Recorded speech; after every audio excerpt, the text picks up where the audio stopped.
नमस्कार। आज मैं फिर आपके सामने अपराध की एक और घटना लेकर आया। आज मैं 3 दिन बाद आपसे यानी अपने किस्सा गोई परिवार से रूबरू हुआ हूँ। 3 दिन एक आवश्यक कार्य से मुझे शहर के बाहर जाना पड़ा। आज के अपराध की घटना भी ब्लाइंड मर्डर्स के सीरीज की अगली कड़ी है। अंधे कत्ल, ब्लाइंड मर्डर, अननोन मर्डर्स। मैं बहुत बार यानी हर अपराध की घटना शुरू करने के पहले ब्लाइंड मर्डर्स की ये सीरीज क्यों चल रही है, क्या इसके पीछे ऑब्जेक्ट है और क्यों आपका जानना जरूरी है। आज का वाकया राजस्थान के झुंझुनू का है। झुंझुनू एक जिला है। वहां पर उदयपुर वाटिका एक स्थान है झुंझुनू में। वहां एक लाश मिली सवेरे सवेरे। कब्रिस्तान के पास घनी झाड़ियां हैं, उनमें एक लाश मिली। लाश का चेहरा बुरी तरह से कुचला हुआ था, और कुचला भी इसीलिए था शायद कि लाश की पहचान न हो सके। घटना गंभीर थी। स्थानीय पुलिस पहुंची, और जब गौरव यादव, जो उस समय एसपी झुंझुनू थे, उनको खबर लगी तो वो भी भागकर घटनास्थल पर आए। डिप्टी एसपी, एडिशनल एसपी जो भी रहे होंगे, सारे लोग इसलिए आए क्योंकि इस तरह की घटनाओं में एक दिक्कत ये होती है, कल को अगर ये शिनाख्त हो कि ये कोई बहुत फेमस आदमी था या इस आदमी के बहुत ढेर सारे स्टेक्स थे, तो पुलिस पर दसियों बीसियों आरोप लगते हैं कि पुलिस ने जानबूझकर इसको पहचानने की कोशिश नहीं की, पुलिस ने जानबूझकर देरी से इसका पोस्टमार्टम कराया। भांति भांति की बातें लोग करते हैं। इसीलिए सभी लोग पहुंच गए। डॉग स्क्वाड आया, और जो लोकल फॉरेंसिक टीम होती है वो आई, उनका जो स्पेशल ऑपरेशन ग्रुप है वो आया, सारे लोग आए। वहाँ जो सेलाईडी के टावर्स हैं वो लिए गए। डॉग आया, वो ज़रूर उसने कई चक्कर लगाए। चक्कर लगा के सड़क की तरफ 1 बार गया, 2 बार गया, 3 बार गया, लेकिन उससे आगे नहीं बढ़ पाया। पुलिस को चूंकि मौके पर कोई और चीज़ ऐसी नहीं मिल रही थी, छोड़ी हुई कोई चीज़, पड़ी हुई कोई चीज़, छूटी हुई कोई चीज़, जिससे पुलिस एक भी कदम आगे बढ़ पाए। अगले दिन एसपी गौरव यादव ने एक टीम हेडक्वार्टर से भेजी कि जहां ये लाश मिली है उसके आसपास 500 मीटर तक अच्छी तरह तलाश करिए, कुछ न कुछ जरूर मिलेगा। खैर वो टीम आई, और ढूंढते ढूंढते उसे कब्रिस्तान के भीतर एक झोला मिला। एक लटकाने वाला झोला जिसे कहते हैं, झोला मिला। झोले में कोई रुपया पैसा या इस तरह की कोई चीज नहीं थी, कुछ कागज पत्तर थे और एक आइडेंटिटी कार्ड था। आइडेंटिटी कार्ड से आदमी की शिनाख्त हुई। वो सीकर के खंडेला की तिवाड़ी की ढाणी का रहने वाला, नाम था विक्रमजीत शर्मा। घर वालों से संपर्क किया गया, उन्हें जो बॉडी की फोटोग्राफ थी वो दिखाई गई। पहने हुए कपड़े जो पोस्टमार्टम हाउस में उतारे गए थे वो दिखाए गए, और उन सब ने पहचान कर ली कि ये विक्रमजीत शर्मा ही है। और जब पोस्टमार्टम के बाद पोस्टमार्टम रिपोर्ट आई थी, तभी थाने ने हत्या की एफआईआर दर्ज कर ली थी अपनी तरफ से, अज्ञात के खिलाफ, अज्ञात व्यक्ति की हत्या के लिए। बहरहाल शिनाख्त हो गई। घर वालों से उसका मोबाइल नंबर लिया गया। मोबाइल नंबर के सारे नंबर्स जो सीडीआर में मिले, उस दिन के भी, पहले के भी, और एक एक करके सबका फिजिकल वेरिफिकेशन कराना शुरू कर दिया, लेकिन कोई पता नहीं लगा। ज़्यादातर नंबर्स जो उसके थे, उनकी लोकेशन झुंझुनू की ही या उनके आसपास की ही मिली। कोई लोकेशन घटना स्थल की नहीं मिली सिवा मृतक के। पुलिस परेशान हो गई, कुछ समझ में नहीं आ रहा था। फिर एक दूसरी टीम ये लगाई गई कि जहां भी इस घटना स्थल के पास जहां भी सीसीटीवी फुटेज है, जहां सीसीटीवी कैमरे हैं, वहां से फुटेज निकलवाई जाए दोनों तरफ। खैर, वहां पर एक स्थानीय मंदिर में एक मेला लगा हुआ था। मेले के आयोजकों ने मेले के गेट पर, मेले के भीतर भी सीसीटीवी लगा रखे थे, शायद भीड़ का मैनेजमेंट करने के लिए, भीड़ को कंट्रोल करने के लिए। आजकल ये बहुत सामान्य हो गया है कि क्राउड कंट्रोल के लिए सीसीटीवी कैमरे लगाए जाते हैं, उनका पैनल कहीं कंट्रोल रूम में रखा जाता है, देखने वालों की ड्यूटी लगाई जाती है, कहाँ पर भीड़ का प्रेशर बन रहा है, कहाँ पर भीड़ बिल्कुल नहीं है। अगर भीड़ डाइटी के पास यानी सेंटोरम के पास ज़्यादा हो रही है तो उसको कैसे डाइवर्ट करेंगे, इस तरह का क्राउड मैनेजमेंट अब किया जाता है। हालांकि फिर भी हादसे हो जाते हैं। अभी हाल में मथुरा में, वृंदावन में ये हादसा हुआ है, आप सभी लोग जानते होंगे।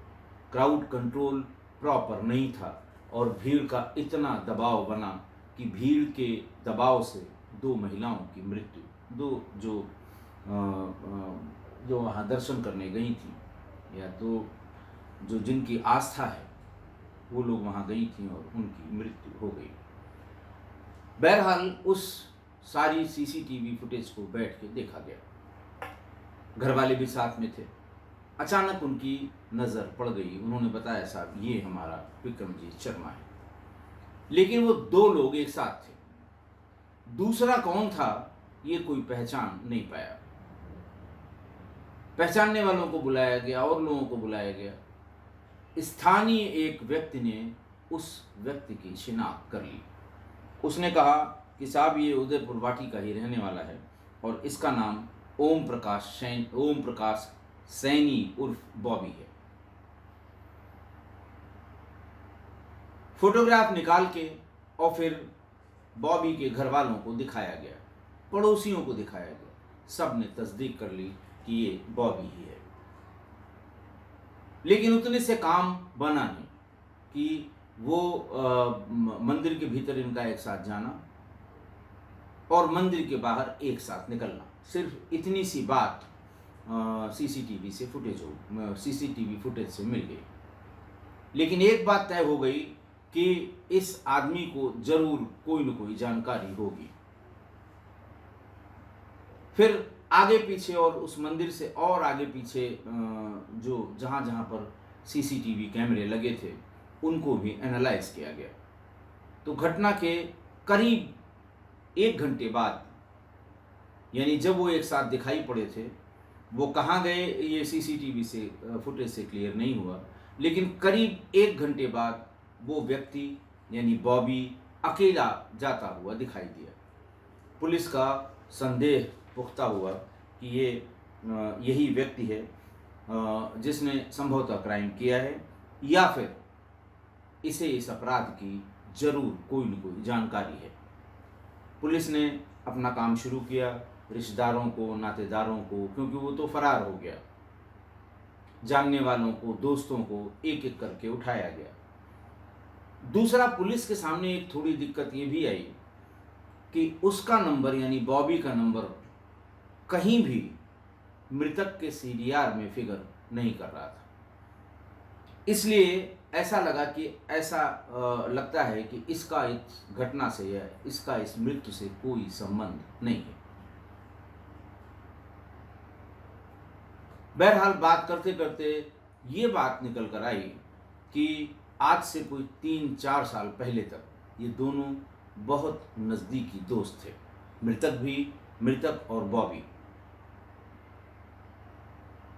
घर वालों से पूछा गया, धीरे धीरे करके घर वाले भी खुले कि हाँ ये उसका दोस्त था। लेकिन पिछले 3-4 सालों से इन लोगों में कोई संबंध नहीं था, हम लोगों ने कभी इनको एक साथ नहीं देखा।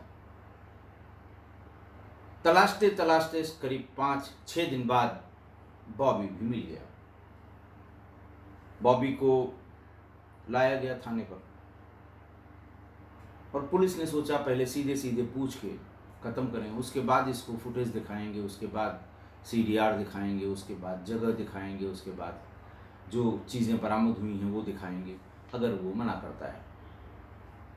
बहरहाल पुलिस तो अपना वहीं से शुरू करती है, जब डाउट में होती है, जब पुलिस को ये तय हो जाता है कि नहीं यही है, तब तो वो बिल्कुल बाज की तरह झपट पड़ती है उस पर और श्रेणीबद्ध पूछताछ करने में कतई समय नहीं लगाती। लेकिन जब उसको भी थोड़ा डाउट हो तो शुरुआत तो श्रीमान जी से ही करती है। श्रीमान जी, आपको इस घटना के बारे में क्या पता है?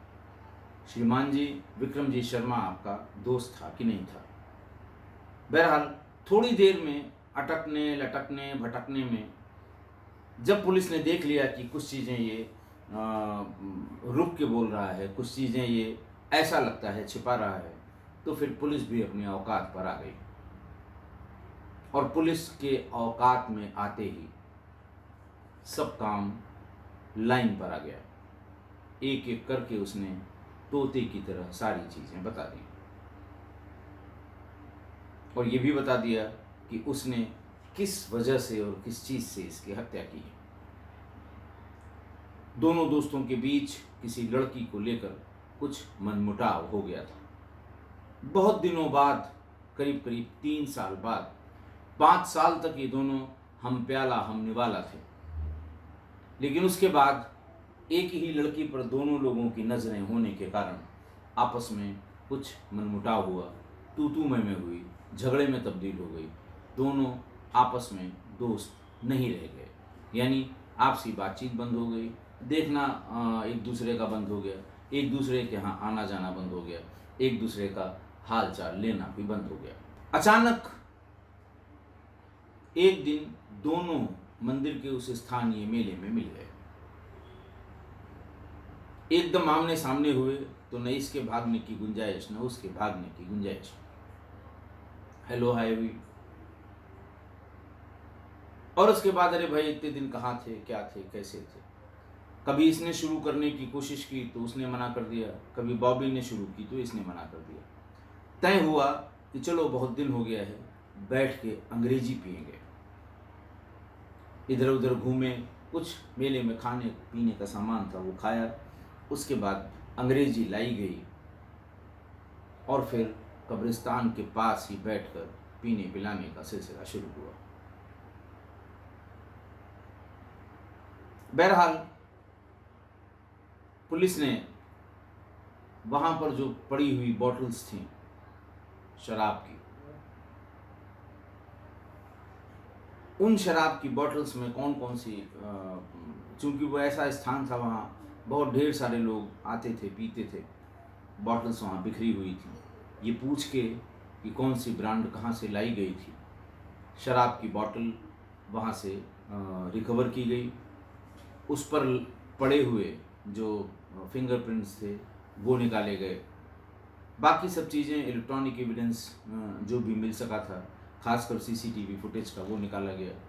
टाइम का एडजस्टमेंट निकाला गया, कब वो जाता हुआ दिखाई गया वो निकाला गया और फिर इस पर एक चार्जशीट सबमिट कर दी गई बॉबी के खिलाफ। ओम प्रकाश सैनी उर्फ बॉबी के खिलाफ चार्जशीट सबमिट कर दी गई, गिरफ्तार करके जेल भेज दिया गया। और फिर अखबारों में दो दोस्तों की कहानी बराबर छपी कि कैसे दो बहुत ही पक्के दोस्त, जिगरी दोस्त, एक दूसरे के जान के प्यासे हो गए। पुलिस उस समय और कंफ्यूज हुई थी जब जिस बैग में उसका आई कार्ड एक मिला था किसी कंपनी का, उसमें 2-2 हज़ार के वो जो मनोरंजन, बच्चों के मनोरंजन करने वाले नोट्स थे वो भी मिले थे। पुलिस को ये भी लगने लगा ऐसा न हो कहीं ये लूट के लिए हत्या की गई हो। चूंकि उन दोनों में कोई बातचीत नहीं हुई पिछले 3 साल में, इसलिए सीडीआर में उनका नंबर नहीं रिफ्लेक्ट हुआ और इसीलिए पुलिस को इस अंधे कत्ल को सुलझाने में बहुत मशक्क़त करनी पड़ी। और अगर वो सीसीटीवी फुटेज जहाँ ये मेला आयोजन था जिस मंदिर पे, अगर वो न मिला होता तो ये रहस्य ही रह जाता, किसी को भी पता न लगता। आज की घटना, राजस्थान की इस घटना ने दोस्ती, प्यार और विश्वास, इन तीनों में हुए धोखे का ऐसा उदाहरण प्रस्तुत किया कि लोग, आसपास के लोग दोस्ती को भी शक की नजर से देखने लगे। 5 साल तक ये बहुत ही गहरे दोस्त रहे। मैंने बताया आपको, ये हम प्याला हम निवाला थे 5 वर्ष तक। जब बातें खुली तो ये जहाँ रुकते थे, जिस मकान में, जिस कमरे में रहते थे अपनी नौकरी के सिलसिले में, आसपास लोगों ने एक स्वर से बताया कि साहब कैसे हो सकता है, ये दोनों बहुत अच्छे दोस्त थे। पूरा मोहल्ला एक एक करके बताने लगा कि साहब बहुत अच्छे दोस्त थे। हुआ यूं कि इसी दोस्ती के बीच उसी मोहल्ले में थोड़ी दूर पर रहने वाली एक लड़की पर इन दोनों की नजर एक साथ पड़ गई। दोनों अपने अपने तरीके से उस लड़की का मन जीतने के लिए, या उसके नज़दीक आने के लिए, या उससे संबंध बनाने के लिए अपने अपने तरीके से अपने काम में लग गए कि कैसे इसे अपनी तरफ खींचा जाए। पूरा दिन जब भी वो खाली होते थे इसी काम में लगे रहते थे। उसके घर के चक्कर लगाना, वो कहीं जाती है पीछे पीछे जाना, रोक कर कुछ बात करने की कोशिश करना। ये भी डर लगता था कि ये ही लोकल है, अगर मान लिया किसी ने बातचीत करते देखा, घर वालों ने कहीं देख लिया तो मुसीबत हो जाएगी। इसलिए जितना प्रॉक्सिमिटी को कम करके जितना कोशिश कर सकते थे करते गए। इस बीच में लड़की ने विक्रमजीत शर्मा से बातचीत शुरू कर दी। बॉबी ने बड़ी कोशिश की, लेकिन एक दिन उसको डांट कर और कहा कि अगर तुम पीछे आए तो ठीक नहीं होगा। बॉबी के मन में यह बात घर कर गई कि हो न हो मेरे बारे में विक्रमजीत ने ही इस लड़की को कुछ बता दिया ताकि वो मुझसे नफरत करने लगे। धीरे धीरे दोनों के बीच तू मैं शुरू हो गई। फिर हाथापाई हुई। फिर ऐसा झगड़ा हुआ कि वहां से विक्रमजीत अपना सामान लेकर इसके पास से चला गया। और अगले 3 साल तक दोनों में कोई संपर्क नहीं रहा, न फोन से, न आने जाने से, न मिलने जुलने से, किसी तरह का कोई संपर्क दोनों के बीच नहीं रहा। 5-6 जुलाई 2019 को दोनों, मैंने बताया वही एक मंदिर में जो मेला, स्थानीय मेला होता है जो वो लगा हुआ था, आमने सामने पड़ गए। दोस्ती की दुहाई देने लगे दोनों के दोनों।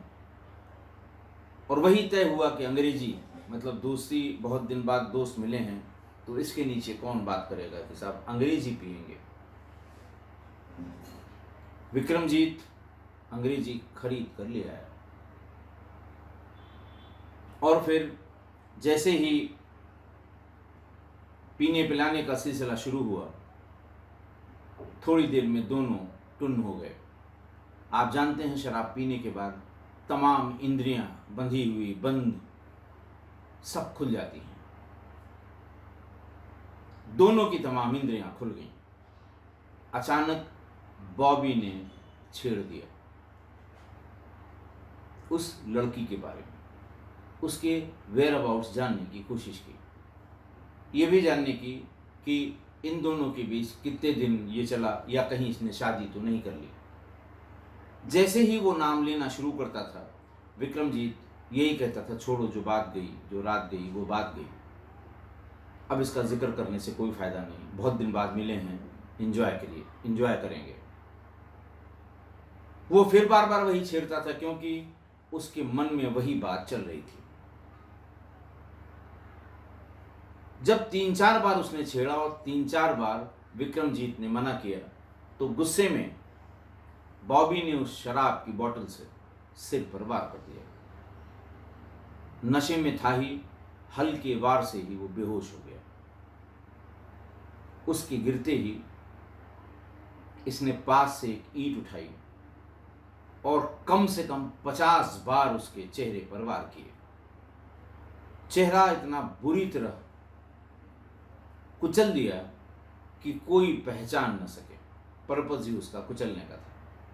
और उसके बाद वो वहां से चुपचाप धीरे धीरे, बहुत तेज कदमों में ही नहीं, वहां से निकल लिया। लेकिन बॉबी गुस्से में मारते समय ये भी भूल गया कि ये एक बैग लाया था। उसी बैग में वो शराब की बोतल ले आया था। उसको लगा हमने मार दिया, खुद भी नशे में था और धीरे धीरे पैदल चल के निकल गया। रात की ये घटना थी। ऐसा लगता है सुबह किसी को वो बैग हाथ लगा होगा। तो बैग कब्रिस्तान की बाउंड्री के भीतर, कागज पत्तर थोड़ा दूर, और भी जो चीजें थी वो अलग अलग जगहों पे बिखरी थी। इसीलिए शायद घटनास्थल का मुआयना करते समय, घटनास्थल विजिट करते समय पुलिस की टीम को वहाँ आसपास कोई और चीज़ मिली नहीं, कोई और चीज़ दिखाई नहीं दी। और बाद में जब एक टीम लगा के वहाँ से 500 मीटर के आसपास चीज़ों को देखने के लिए कहा गया, तब वो आइडेंटिटी कार्ड और वो झोला बरामद हुआ। सीडीआर से इसलिए नहीं निकली कि इन्होंने कभी बात नहीं की इस बीच में। इतनी कटुता थी, इतनी वैमनस्यता हो गई थी एक लड़की को लेकर। और अगर मेला प्रबंधन ने वो सीसीटीवी न लगाया होता या सीसीटीवी न मिला होता तो बहुत मुश्किल था कि ये हत्या, ये ब्लाइंड मर्डर खुला भी होता। लेकिन यहाँ पर विक्रमजीत ने जरूर एक चूक नहीं, बहुत बड़ी चूक की कि उसने बॉबी के साथ बैठकर शराब पीना स्वीकार किया। जब किसी लड़की को लेकर 2.5 साल से बोलचाल भी बंद थी तो उसको समझना चाहिए था कि इसके मन में अभी भी कसक है। और ऐसे में इतना तो सावधानी रखनी चाहिए थी। साथ चले थे, साथ मिले थे, साथ बैठ के कुछ खा लेते, लेकिन साथ बैठ के शराब पी, आपा खोने के बाद उसने अपनी कसक निकाल ली। विक्रमजीत शर्मा जान से चले गए। ऐसी सिचुएशंस के लिए, ऐसी बातों के लिए जो पुराने कवि थे, पुराने लिखने वाले थे, जैसे रहीम दास जी, कबीर दास जी, घाघ, भड्डरी, जिन्होंने हजारों किलोमीटर यात्रा की, जगह जगह महीनों रुके, हजारों लोगों से बातचीत की, लोगों की समस्याएं सुनी, उन्हें बिल्कुल प्रैक्टिकल ज्ञान था संबंधों के बारे में, दुनिया के बारे में, लोगों के बारे में, लोगों के स्वभाव के बारे में। ऐसी परिस्थिति के लिए रहीम दास जी ने एक दोहा लिखा है, बहुत फेमस है, बहुत लोग जानते हैं कि रहीमन धागा प्रेम का मत तोड़ो चटकाए, टूटे पे फिर ना जुड़े, जुड़े गांठ पड़ जाए। किसी फिल्म का एक गाना भी इससे मिलता जुलता है। तो बाबा रहीम दास जी बताया कि इतने प्रैक्टिकल, वो लोग ड्राइंग रूम में बैठकर व्हाट्सएप पर ज्ञान नहीं प्राप्त करते थे, था ही नहीं कुछ। या तो पांडुलिपियां पढ़ते थे, ग्रंथ पढ़ते थे, या लोगों के बीच रहकर प्रैक्टिकल जमीन की जानकारी उनके पास रहती थी कि प्रेम के धागे को मत तोड़िए, क्योंकि अगर ये टूट गया और फिर जोड़ने की या जुड़वाने की कोशिश की गई तो गांठ जरूर पड़ जाएगी। यही नहीं, रहीमदास जी ने इस पर एक और दोहा लिखा। आप सोचिए, दिमाग लगाकर सोचिए कि उस जमाने में लोगों ने कैसे इन चीजों को पहले से लिख दिया कि बिगड़ी बात बने नहीं, लाख करो किन कोय, और रहीमन फाटे दूध को, मथे न माखन होए। रहीमदास जी ये कहते हैं कि बिगड़ी बात, अगर बात बिगड़ गई तो आप कितने भी जतन कर लीजिए वो नहीं बनने वाली है। जैसे अगर दूध फट गया है तो आप कितना भी उसे मथें, मथानी से कितना भी मथें, कभी उसमें मक्खन नहीं निकलेगा। इसलिए मैं कह रहा हूं कि विक्रमजीत से ये गलती हो गई, ये चूक हो गई। सब कुछ जानते हुए भी उसने बॉबी के साथ बैठकर शराब पीना स्वीकार किया। किस्सा कोई परिवार से मैं ये बताऊंगा अपने एक्सपीरियंस से, या कहूंगा या राय दूंगा कि अगर किसी वजह को लेकर एक महिला और एक पुरुष के बीच में, या किसी महिला को लेकर पुरुष और पुरुष के बीच में, या किसी पुरुष को लेकर महिला और महिला के बीच में मनमुटाव हो जाता है, तो ये मान के चलिए कि ये मनमुटाव कभी दूर नहीं होता। कभी का मतलब कभी दूर नहीं होता, और दोनों के मन में ये कसक, ये बात बनी रहती है। ऐसे में इनके साथ कभी अकेले में मिलना, अकेले में कहीं जाना, अकेले में कोई आयोजन आपने अगर किया है, दोनों लोगों ने आयोजन करना, ये बहुत खतरनाक होता है, बहुत बहुत खतरनाक होता है। इस तरह के संबंधों में ये मेरा एक्सपीरियंस भी है कि जब जब ऐसा हुआ है, 5 साल की दोस्ती, 10 साल की दोस्ती अगर इन संबंधों की वजह से कहीं खटक गई, या एक महिला पुरुष, एक लड़का लड़की के बीच में लंबे समय से चलने वाला कोई संबंध किसी वजह से टूट गया, कभी कभी मजबूरियां भी होती हैं कि तोड़ना ही पड़ता है, टूट गया, तो आप ये सोचें कि जब आप दोबारा मिलेंगे तो दोनों लोग उस बात को भूल चुके होंगे। ऐसा कभी नहीं होता, ऐसा कतई नहीं होता। इसलिए ऐसे संबंधों में मनमुटाव के बाद अगर आप किसी भी जगह पर किसी भी तरह से बातचीत करना या मिलना स्वीकार करते हैं तो दुर्घटना होने की पूरी संभावना है। आप गहराई से अगर उनके बाबा रहीमदास के इन दोहों को सुने और पढ़ेंगे, मनन करेंगे, आपको सब समझ में आ जाएगा। आशा है आप मेरी इस बात से सहमत होंगे। आज के लिए बस इतना ही। बहुत बहुत धन्यवाद।